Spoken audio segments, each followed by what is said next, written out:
రత్నగిరి రాజ్యానికి ప్రధాన గూఢచారిని నియమించాలనుకున్నాడు రాజు.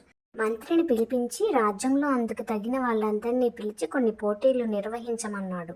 అందులో 3 యువకులు చివరి దశకు చేరుకున్నారు. వాళ్ళలో ప్రధాన గూఢచారిని ఎంచుకునేందుకు మరో పరీక్ష పెడుతున్నట్లు చెప్పాడు మంత్రి. ఆ ముగ్గురిని ఒక గదిలోకి తీసుకెళ్లాడు. అక్కడ ఉన్న 3 వ్యక్తులు రామన్న, భీమన్న, చాయన్నలను చూపించి వాళ్ళ చేతిలో ఉన్న డబ్బాలో డబ్బులున్నాయి. ఇద్దరి డబ్బాల్లో సమానంగా ఉన్నాయి. ఒకరి దగ్గర మాత్రం తక్కువగా ఉన్నాయి. ఎవరి దగ్గర తక్కువ డబ్బు ఉందో చెప్పండి.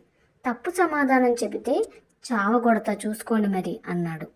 ఎంత ఆలోచించినా ఎవరి దగ్గర తక్కువ డబ్బులు ఉన్నాయో ఊహించలేకపోయారు. తప్పు సమాధానం చెప్పి దెబ్బలు తినే కంటే చెప్పకుండా వెళ్ళిపోవడమే మంచిది అని ఆ పోటీలోంచి 2 వ్యక్తులు తప్పుకున్నారు.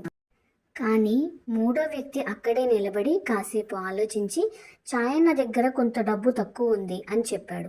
అప్పుడు 3 డబ్బాలు లెక్కిస్తే అతను చెప్పినట్లు చాయన్న దగ్గరే తక్కువ డబ్బు ఉంది. అంత ఖచ్చితంగా ఎలా చెప్పగలిగావు అని అడిగాడు మంత్రి. మీ మాటల్లో చావకొడతా అన్న పదాన్ని తీసుకున్నాను.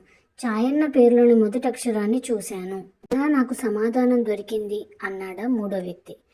గూఢాచారికి ముఖ్యంగా కావాల్సింది రహస్య సంకేతాలను అర్థం చేసుకునే లక్షణం. అది నీకు చాలా ఉంది.